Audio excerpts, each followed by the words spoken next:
This week's episode takes us into the world of feudal Japan and poses the question, what would you do for money? What horrors would you be willing to unleash within and without, and upon generations to come?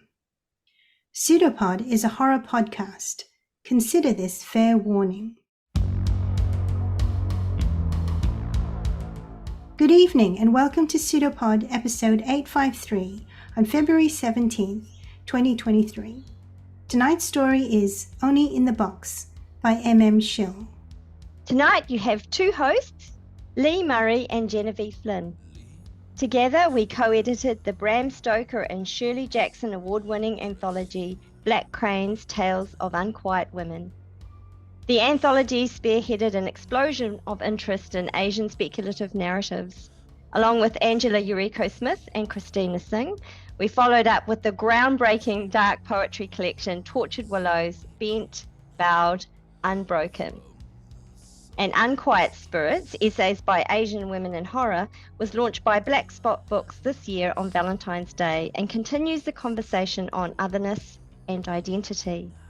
My name is Lee Murray and I'm a writer, editor, screenwriter and poet from Aotearoa, New Zealand with Chinese, Japanese and European heritage.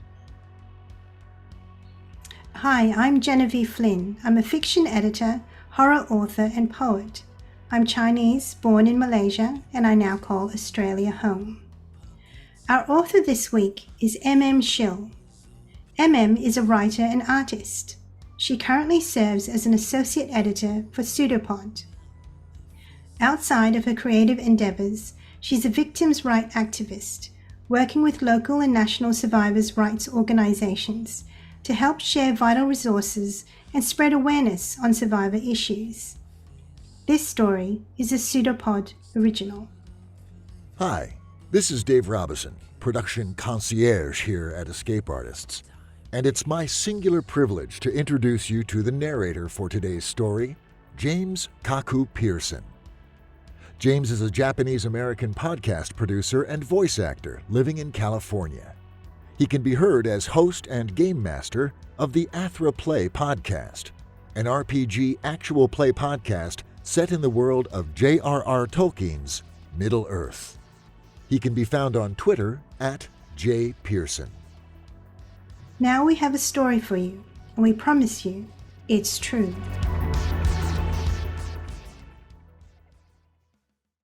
Oni in the Box by Schill. Narrated by James Kaku Pearson. Now, Sobo was our late father's mother. By our mother's accounts, she was mad, if not wicked. Gossip ran muddy in our family. One relative, now deceased, told me that she was once the personal Teiyu of the now equally dead Abetake Risu, former and most honorable daimyo of Aojajo. Another cousin was far more grandiose in his anecdotes, better known as rumors, claiming that she was a river witch that bedded Tengu in exchange for the fortune's secrets. Notwithstanding, I never met her, or knew her as I knew our mother's mother. As our father's mother, she was distant, only slightly more distant than our late father was. So you can imagine our surprise when her steward arrived at our little hovel to announce that we were mentioned in her will. Even still, knowing what I know now, I would not doubt my Sobo's wickedness after seeing the long, hideous shadow she casts even now in death, maybe from the shadowy belly of Yomi itself, perhaps even down in the realm of bloody murder where wayward spirits are eaten, excreted, and eaten again by the Oni King himself. For all my haplessness, my bones know our Sobo isn't reaping the barley of her wrongness. Such women as she always seem to carry on, in this world or the next, without reprisal. The door to my Sobo's mansion creaked open with a raspy grunt. The mansion was grand, studded with onyx inlays, and a line of man-sized stone foxes, guarding the towering vermilion entranceway. Certainly not the hovel of some fornicating witch. My Sobo's steward entered before my sweet sister Yumi and I, his gnarled cane dragging behind him, marring the earth with a scar as he went. A serious shadow grew out from the open door and consumed the man. This shadow was carnivorous, seeming to bite back at the mid-autumn light trampling across the threshold. "Please come in." The steward's disembodied voice beckoned us from beyond that shadow. His voice had a head to it, welcoming us through the darkness in the same way a fire welcomes its kindling. We submitted, stepping into the blackness arm in arm. The scent of mildew and rotted fruit waited in the air, the odor only intensified by our blindness. "Good steward," I called out, but was cut off by an explosion of light. A red glow shot through the room, blinding me worse than the darkness ever dared, and forcing Yumi to cover her eyes with her bright yellow silk sleeve. "There, much better," the steward said. He stood relaxed by the open grate of a deep irori, tending the flickering flames within its hearth. He slid the grate down with a clang and turned to address us. "May I show you to a private room to refresh your clothes?" he said, eyeing my sister's vibrant and decidedly not respectful of the dead silks. Most less gregarious people opted for a traditional white linen kimono when doing dealings for the dead. She turned, clutching her dress, hiding herself behind me with a pout. Plush as a pillow, my sweet sister was easily offended by even the suggestion of a rebuke, especially, when such a suggestion was just. She grumbled at the man, then walked off into the next room without being invited, past the front parlor. Oh, how I admired her beautiful sense of entitlement, like a wild gale of wind blowing on and through any place she pleased. The steward rubbed his hands together in the irori's warmth, then smiled, playing, for the first time, all the part of a host. Leaving my sweet sister to her own devices, he led me into a side room to change, then left, sliding the door closed behind him. I slumped into a low, gilded oak chair. The walls were stark white, lined with small, dot-beaded lanterns, illuminating the room with a bluish glow. I finger-combed the edges of my hair, tired, ready for the will to be read and our whole business to be done. Recounting now, I wonder why I even followed my Sobo steward in the first place. Yumi didn't even want to go. She wanted me to investigate the inheritance and return to her and our meager apartment in Ajajo. The steward wouldn't have it. He pressed her to come. Family is such a funny thing. No matter how distant and burdensome a relation might regard their kin, as soon as their bones are sorted from the ash, the long negligent relatives are rounded up, expected to pick up the crusted old pieces of that suddenly abandoned life, as if they had been as attentive as nursemaids the whole time. It was all a bother, really. For my foolishness' sake, I was barely in the countryside my Sobo once called home before that bother transformed into a lump in my throat. There was a grayness about my Sobo's village, Urei Makiba. It had a gloom of sky and field I've not seen since, and, for all of my foolishness, should have heeded. A smarter man would have turned back, but instead I spurred forward on a borrowed mare, urged on by the steward's scowls that he graciously lavished on us from the back of his white horse. Yumi rode on a new pony that I had barely scraped together the mone to appease her whim with. Such a waste. She injured the pony before we made it to Sobo's home, forcing my old mare to carry the both of us. The poor old girl protested the whole way, burdened by the added weight. Regardless, just as I tied up my white linens in that little room, my weariness climbed back into me. Then it shrunk away, replaced by a far more unsettled sensation. In that moment, I wanted nothing more than to cower. I was so small, the entire room seemed to swoop up and glare down at me despite its size, as though there were hundreds of tiny, hungry eyes all etched within the papery walls, staring, unblinking, waiting. Bang! There was a sharp knock at the door. My breath caught in my throat. "Yes?" "My sir." It was the steward. "Are you prepared? Your sister is waiting. Loudly." I sighed. The steward led me down a flight of stairs to a tea room, then offered me a seat opposite Yumi. I knocked my kneecap on the table's edge as I knelt, smarting myself. The table was low, balanced on 4 stubby peg legs. Deep royal cushions lined the beige tatami floors. I sat on the cushions, tending my bruised knee.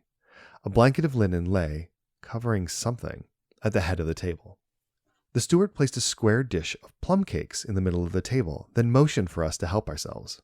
He bowed his head and backed from the table. "Pardon me just a moment, sir. I will procure some tea for your cakes." I nodded. "Oh, and not to disappoint. The house was promised to me years ago, but I'm certain she left you something. Else why would she demand you come here?" He left, slinking back out of the room, his white, twisted cane dragging behind him. I shifted my eyes to the door. As soon as it padded closed, I skidded the cakes out of my way, reached across the table, and grabbed Yumi's hands. "Sister, do you believe all this?" "Hardly. It's just amazing, isn't it?" she said, eyeing the little cakes. "What do you mean?" "I mean this house." She pulled her hands free, then tipped my chin up with a dainty fingertip. "Wasn't Father's mother supposed to have been some beggar? Or worse? I guess people supposed wrong? She must have been an artist for a daimyo, like some said." "No," I whispered. "What?" she replied, with plum cake stuck to her teeth. "No, they didn't suppose wrong. They supposed her to be a beggar, or worse. I fear the worse is the more likely of the two." Yumi snorted. "Don't be so grave, June. Look at all this. How many years have we spent in the boarding houses of that city? We might have just hit the fortune's luck." I shook my head. "The steward already said the house was left to him." "Oh, think, brother," she cut me off. "Look at this place. Just think of what more wealth a woman who could build a house like this has stored up for her heirs. I mean, why drag us out here? To bestow us with ancient tea towels and secondhand silks? Think, not all the riches were saved for the steward, that's for certain." I breathed slowly, my initial fright quaking back up in me. "Speaking of which, that's Stewart. What about him?" She shoved another cake past her lips. "Who is he?" "He's Sobo's Stewart, loyal to a fault, it would seem. A bit discourteous, but you know how some village folk—" No, I leaned in. "I mean, literally, who is he? We've traveled with him for over half a day. Did you even catch his name?" "What is his name?" "Thirsty," a flat voice stabbed from behind. I gasped and collapsed forward. The steward stood over me, glaring a pointed grin with a jade-colored tea tray in his hand. How had he returned without me hearing? Perhaps I was just distracted, or too tired to notice. "Thirsty, sir? Madam?" I caught my breath. Thank you." He placed the tray down and poured out pretty portions for both my sister and me. "Are we ready to begin?" he asked. We both replied yes. Such a fool. I should have gathered my sweet sister up and fled then. He hurried himself, cane scraping on the tatami behind him, to his place at the head of the table. He pulled a long, furled-up sheet of bamboo thatch from within the folds of his haori. He unfurled it. With another dark smile, he slid a yellowed piece of parchment from it. He cleared his voice and read. "The recently deceased and respectfully noble Mistress Odi Emiko." He recited the honorifics, his tongue wrapping around our dead Sobo's many titles and worthy accomplishments like honey to a spoon. Yumi tapped her nails to the table, eyeing the back of the will as if to read through the document ahead of him. I reached over and patted her arm. She drew in a deep breath, then smiled, beaming a rare light to the steward. Rare especially for her. "I mean to say, we would love to get to the meat of the matter. We wouldn't want to burden you longer than necessary." The steward frowned. "The grand lady of Ure Makiba, honorable matron of the—" He raised his voice. Yumi slouched forward and glowered down at her hands. With poise and fueled vigor, the steward continued, droning the courtesies of the will to us until his words seemed to all blend together. "The expanses of my manor, estate, and 50 parcels of acreage, with a trusteeship of 1,300 ryo, I leave unto my steward, the most principled, sir," the steward finally pronounced. I perked up. I flicked Yumi's hand to rouse her. She flinched with a start. The steward continued. "And unto my only granddaughter, Odi Yumi, I leave Article 3, 1 cherrywood hand-carved keepsake box." The steward reached under the table and pulled a small, dim-stained wooden box from under the linen. The box was hexagonal and rounded off at the corners, with 6 padlocks lining its flat sides. Padlocks were not common to our island, the land, but instead were brought to us from offlanders, just like other such oddities the more prosperous among us enjoy. He slid the box before Yumi. A soft smile rose in the corner of her mouth. She pulled at its lid. "It's locked," she mouthed to me. I sighed. "And unto my only grandson, Odi Jun," the steward continued, "I leave Article 4, 1 jade inlaid kaikan, heirloom from my mother's wedding." The steward cleared his throat, then reached back under the linen. He tapped a short dagger to the table and slid it to me. Its saya was apparently long lost. It sat on the table with its decidedly unsheathed blade pointing away from me, across the table to where Yumi sat. I picked it up. It was barely a letter opener, decorated with quartz and jade inlays, constructed more for its ceremonial beauty than for self-defense. One could expect about a month's labor at the consignment shop for it, but it was hardly the life-changing fortune Yumi had hoped for, and it certainly did not pay for the pony we lost getting to Sobo's mansion in the first place. I picked it up, then spun its thin, single edge in my hand. I chuckled, touching my finger to its point. I flinched. Despite its ornateness, it still had its sharpness still. I placed it back on the table. "Be careful, sir. Touching the blade's edge can make it rust," the steward said without any concern for if I was cut or not. "Is this it?" Yumi asked, still fidgeting with the locks. "Yes," the steward replied, narrowing his glance. "At least that's all she's left you with any certainty." Yumi scowled. "If I may continue, madam?" "Yes, steward, please ignore her," I answered for my sweet sister. I shouldn't have urged him on. I should have thanked him, taken Yumi by the hand, and left with our meager inheritance. The steward nodded, then proceeded. "Articles 6 through 15, the riches of my life, accounting to an indefinite note of claim at Ure Makeba's barley storehouse, my collection of rare plum wines, 70,000 mon, 500 score of copper rin, 700 score of silver shoe, 700 poundage of quartz." Yumi's jaw dropped. She pushed the box away and leaned in. 9 score of onyx chip, 19 score of opal chip. I looked up to Yumi, then pushed on her shoulder to put her back into her cushion. She was nearly breathing on the man. 15 score of cold water pearls, and 70 score of golden boo. The steward paused. Yumi fell over. "Steward," I questioned aghast, "how is this? I can think of few families besides the late daimyo himself which would be able to amass such wealth. How is it that our Sobo, all alone, was—" "My mistress was a very talented and beloved woman, sir," he stated sharply, as if those words alone were the only explanation needed. "But—" I trailed off. "But nothing, June. How could you ever question our dear Sobo, especially in death?" Yumi said, pulling herself onto her knees from the tatami.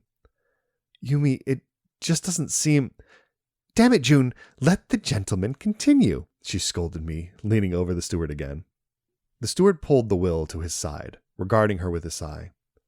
"This fortune," he continued, "shall not be divided among my 2 only living grandchildren." Deflated, Yumi sat back down. "But instead it shall be bestowed only unto one of my grandchildren." "Which of us?" Yumi asked, cutting the man off. He scowled again at her, and then continued. "My grandchildren must come to some consensus as to whom the rightful heir shall be. To claim the inheritance, they must open the box, bestowed to my granddaughter, Odi Yumi." It was some trick. I could feel it. I looked to Yumi. She ignored me, fiddling with the locks again. "However, in order not to leave my only heirs without guidance, also within the keepsake box I have left aid to help them in their decision," the steward continued. "But the box is locked," Yumi whined. The steward rolled his eyes, flicking his white hair from his face. "The box may be opened with Article 16, 1 bronze-pegged key." He pulled a square key wrapped in hide from the linen. Yumi looked as though she might pounce on him. I clutched my sweet sister's hand again. She didn't notice. It wasn't me she looked at. The steward cleared his throat and continued. "My steward is not to concede my wealth to either of my grandchildren until the box is opened. With the fortune's blessing, opening the box should provide some direction to my grandchildren as to which of them is to be the heir to my fortune. However," the steward paused, reading the will to himself, squinting his eyes. I swallowed a puff of air and held it in my throat. "Well, what does it say?" Yumi asked, almost screaming at the man. "However, it should be known that there is an Oni in the box. Open at your own peril." "What?" I asked, releasing the breath. The steward squinted his eyes at the will. "It ends there. Oni? Why would she write something like that? Yumi asked. The steward stood, gathering up his cane, and cleared his throat, then placed the key on the lid of the box. Well, I'll leave it to you, sir and madam, he said. You both obviously have much to discuss. And with that, he left, slipping out into the main belly of the manor. The door's latch clicked as his shadow shrank against the back of its papery face. Alone in the room together, we sat in silence. A few stiff moments passed. Then my sister laughed. She shook her head, then grabbed the sides of the box. Whoa, what are you doing? I shouted, snatching the box from her. Yumi looked surprised. What am I doing, June? Isn't it obvious? Opening the box. You heard the man. It's the only way to claim the inheritance. But the will said that there was an Oni. Seriously, June? Ogres, devils, trolls, waiting to eat you up? And I suppose a Tengu forged that dagger? She asked, pointing to the jade kaiken on the table. Though she smiled, her sarcasm wasn't lost on me. An Oni in the box? It's an old idiom. You know that. I actually didn't. An old turn of phrase used by shriveled up old people, June. It describes families who fight over inheritance. But we aren't that kind of family, and there's no Oni in this box. The old woman was obviously mad or eccentric in her last days. Or both. Still, I can't shake the feeling that something is amiss, I replied, clutching the box tightly. I suppose lunacy runs in the family, Yumi spat, staring at me, belittling me. Feeling foolish, I slid the box back onto the table. She swiped it to herself, eyes locked on it like a cat on a fledgling. Perhaps she was right, I thought then. We did need a way out of our financial straits, though I knew it would be my sister that claimed the right to manage the wealth, and then most likely misspend it. I seldom could triumph over her will. You see, she was my heart, my only family. She always got what she wanted, and I didn't. I always relinquished it for her sake. And for love, of course. She was, after all, my sweet sister. With little pause, she took the key up and placed it into the first of the 6 little locks. She turned it with a snap. In an instant, a fever stung into my skull. It wrapped my vision in red, forcing my face to the table. My forehead hit with a thud. June, what is it? She said, pausing. I shook my head, raising my face to look at her. She sat staring at me, her powdered face contorted in confusion. I didn't know what had assaulted me. The hot pain left as soon as it came. She raised an eyebrow, then pulled the key out, knocking the first lock to the table. It clanged as it fell. I took a deep breath. Nothing. A headache. She smiled wryly, then pushed the key into the second lock. This one also snapped open as she turned the key. I inhaled. The lock fell to the tabletop. She lifted the key to the third lock, and that's when I heard it. A soft thump pulsed from within the box, like a heartbeat, but it sputtered in a foul rhythm. Black tendrils lurched from the box in my mind. Yumi, stop! I grabbed her wrist. She flinched. June?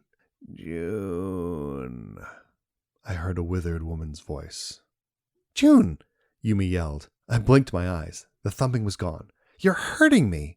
I looked down, my knuckles clenched white around her tiny wrist. With a pant, I released her. Sorry, I thought I heard something. She looked at me with her brow furrowed. I darted my eyes around the tea room. It was empty and quiet, except for the gentle fluttering of a moth at a sunlit window. Nothing. It wasn't anything. She narrowed her eyes, her lips pulled thin. She turned the key again. The lock popped off. Without hesitation, she moved on to the fourth lock. The key turned. At that moment, my sister and her little dark box seemed so far away, as if lit in scarlet at the end of a long black corridor, an expanse between us. It was then that I became dreadfully aware of my own heartbeat. Perhaps that was all it was? Perhaps my heart was just a flutter from stress, drawing the blood from my head? Perhaps the pounding was only my own pulse, and all the weariness of the past hours had morphed to make my Sobo's peculiar ramblings come to life? I closed my eyes. The beating pulsed louder in my mind. It was just my heart. I rubbed my temples and opened my eyes. The beating stuttered. Yes, it was just my heart. My sweet sister bit into another cake and smiled at me. The fourth lock fell to the table. I gasped.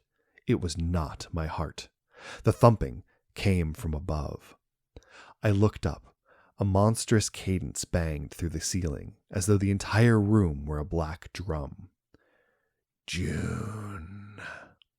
It called to me between the beats with that same withered voice.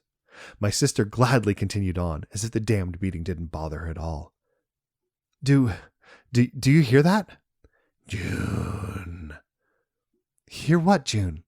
I stood up and looked to the ceiling. There was a weight in the room, spiraling around my head. The sound stopped. I really was insane, I thought. It's gone. You're hearing things, brother, Yumi said, sneering. We're not leaving this room without sorting it, June. Sit down. I obeyed. Yumi clenched her eyes shut, then opened them slowly with a deep sigh. She batted her lashes. Thank you, dear June, she said softly with a smile, forcing her frustration out of her face. She moved the key to the 5th lock. Before the key even touched the lock, the thumping started back up. It pounded in cruel punches, sounding very much unlike a heartbeat, and more like a stampede of bewildered feet above my head. It cracked like breaking bones, with haphazard violence.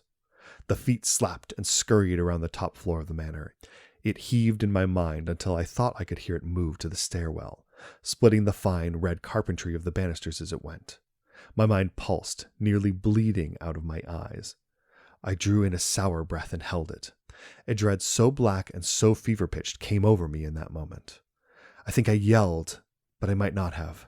Yumi didn't seem to pay me any mind. Perhaps she was too engrossed in her own need to notice my panic. The thing clawed at the door. In my mind, I could picture the hideous thing, writhing. Something with a bigger, more grotesque body than its evil head would suggest. Something with wriggling pale limbs and empty, inky eyes. I looked to the door. It stayed closed and stoic in the mid-autumn light that filtered through the tea room. Dust floated indifferently in the air in front of the door. How could something be thrashing at the door and not be shaking it free from its frame? For all the stillness around us, the pounding and scratching continued, and the pattering and the wailing intensified until all I saw grew dark-crossed and crimson. My eyes rolled to the back of their sockets. I shrieked and snatched the box from Yumi's hand. She yelped and clung to it, allowing herself to be dragged halfway onto the low table. What is wrong with you? I know my sweet sister yelled, but her voice sounded a village away. Let go, June! June! Don't open it! I yelled. The thing fumed behind the door, gurgling. In my mind, I saw its thin, murk-brown tongue lash at the ground, tasting after me. It will get me! Don't let it get me! You're insane! Let go of my inheritance! She screamed, then punched me off the box. She scrambled, stabbing the key forward into the last, treacherous little lock. The thing writhed, repulsive and terrible. It yearned after me. June, June, June, it bellowed, chugging against the door. I reached up and pulled my sister back onto the table. Don't open the box! Stop! Stop! Stop! June, June, June. She hit at me, wrestling with me on the table. You won't take it! It's mine! Sobo gave this to me! She hissed, then bit me. I thrashed, pinning her shoulders to the tabletop. June, June, June, the voice screamed. I screamed back. My sweet sister just laughed at me repulsively, then turned the key. I pressed against her, the box between us. All went red. Then the room materialized around me once again. Soft autumn light, the smell of plum cakes. The final, diabolical little brass lock bounced to the table with a heavy clank, so loud it shook my innards as it landed. The room filled with a low buzz. The box fell from my sister's hands and rolled, flipping open. A little puff of tan dust spat out from it. The box was empty. No ogre, no devil, nothing came to devour me without care. My heart pulsed in my neck. My eyes itched and my mouth went dry. I cringed. The door pounded again, then with a shriek it slid open. I shrieked back. There, from within the shadowy film of the entranceway, the steward walked forward, dragging that wicked white cane behind him still. His face was contorted in a twisted expression, with my Sobo's will pressed to his chest. He glared down at me on the table. Without warning, his grim countenance morphed. He gave me a toothy grin. Good sir, it would seem you and the madam have come to a consensus regarding the inheritance, then? He licked his lips and sat himself down at the table with an eloquent poise I had not seen him display before. A warm rush washed over my right hand. I looked down. Red liquid drenched the table. My hand was closed around the hilt of the jade kaiken, embedded deep into my sweet sister's chest.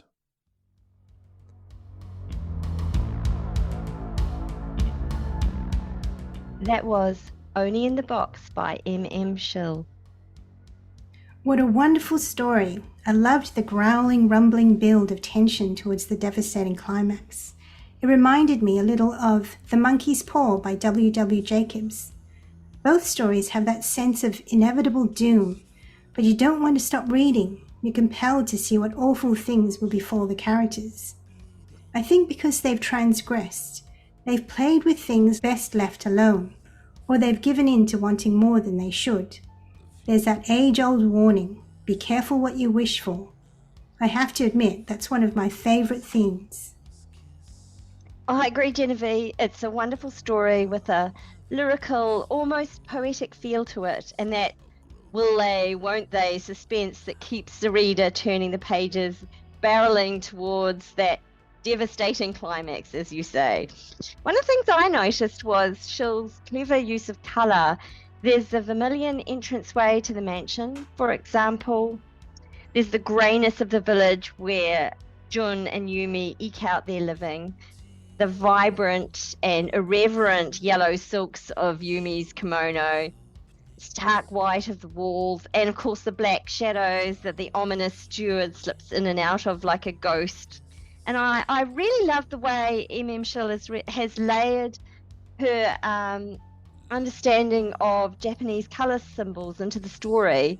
You know, there's the white for purity and death, the red for power, black for elegance, and also misfortune, and even blue for a false sense of security. You'll remember the bluish light of the lanterns. And I think this cultural element to the imagery gives the story an added texture and depth. And readers don't have to know what these symbols mean. They're woven into the imagery, and they offer insight into Japanese culture in a subtle and understated way. And she's carefully choreographed her story too, hasn't she, with the important plot elements neatly foreshadowed, like that jade kaiken dagger. So when the final twist of the knife comes, it's shocking, and it's also satisfying. I did love that. I do love all the foreshadowing. And the style and theme reminded me of the Asian fables that I read as a child. They were quite often horrific, and the supernatural was often used as part of a moral lesson. And it's interesting that many of those tales resulted in the punishment of the female character for transgressing, for being outside of what was culturally expected. And the supernatural in Oni in the Box, I think it represents a warning against greed and discord within the family, but also rather tellingly of women reaching beyond their allotted places, being ungovernable, being grasping and unladylike. Oh, it's a common theme in Asian stories, isn't it, where women are punished for wanting too much, for having their own hopes and dreams beyond home and the family. And it's a curse that does remind me of the curse of the hungry ghosts in Chinese mythology, where the dead become these pitiful creatures with bloated stomachs and bony limbs, unable to satisfy their hunger because of some kind of awful evil deed that they did during their lifetimes, or even for some displacement. And of course, evil is a matter of perspective, isn't it? So Asian women haven't fared very well on that score. So in the story, I think it's interesting that this dead Sobo is rich, but she's not someone the protagonist should associate with. She's described as wicked, as a river witch, as a taiyu to a daimyo, so a courtesan in a sense. She's a kind of mysterious worldly woman who has wanted more than family and home. She's the kind of woman who would attract a curse. And it puts me in mind of Nadia Bolkin's fabulous essay in Unquiet Spirits, in which she talks about the ungovernable. It's a word you used before. And we've all heard that expression in Indonesian expression, to run amok.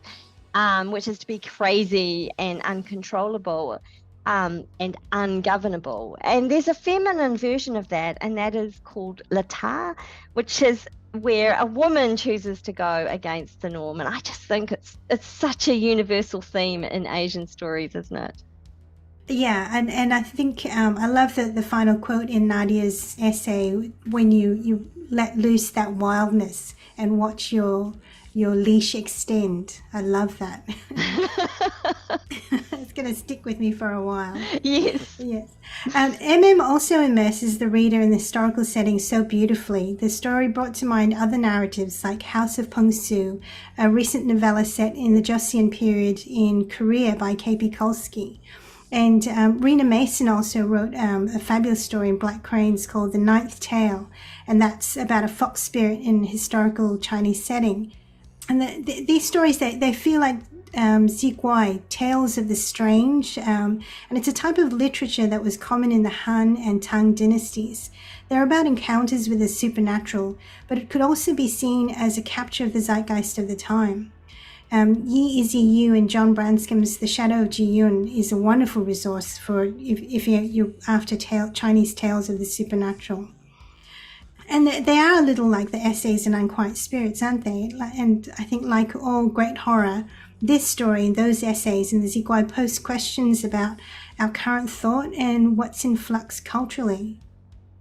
Oh, look, I'm so glad you raised all of those titles, because they're excellent examples of exactly that. And the essays in Unquiet Spirits, which weave historical and cultural influences with the contemporary lives that we live, and in Unquiet Spirits, specifically women horror writers.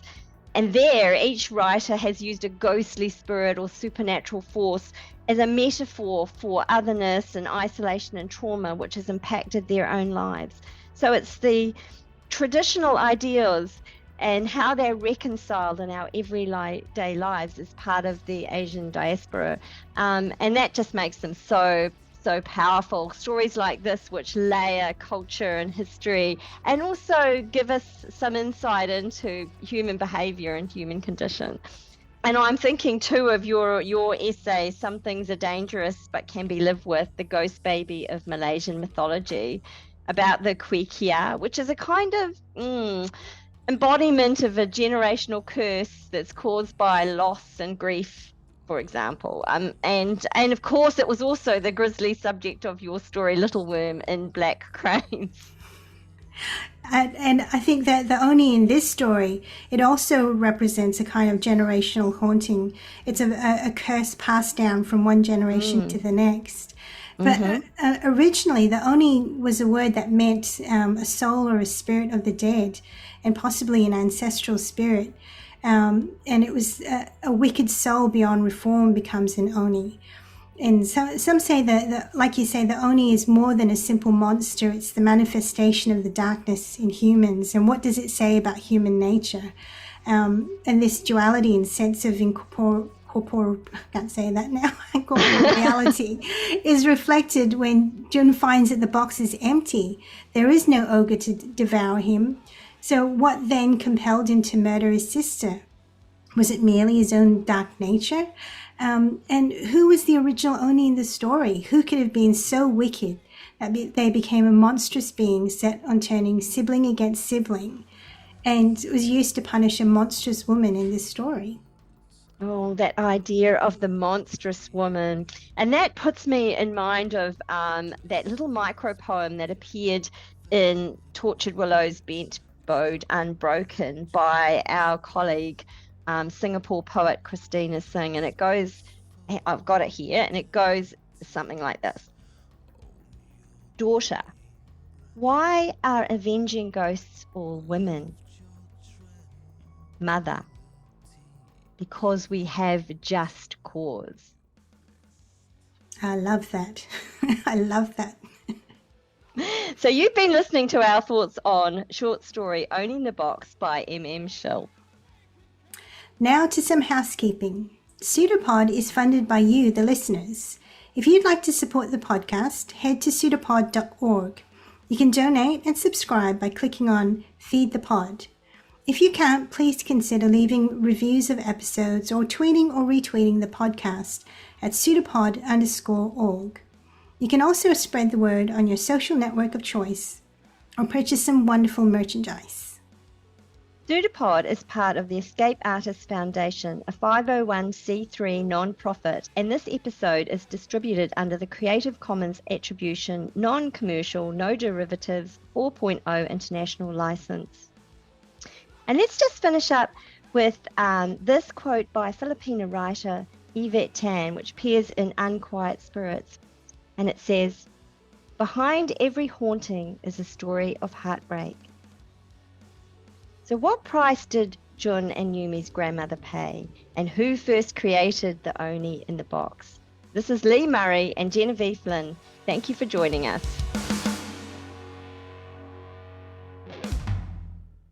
It's a pseudopod. It's a big foot. It's all about podcasts these days.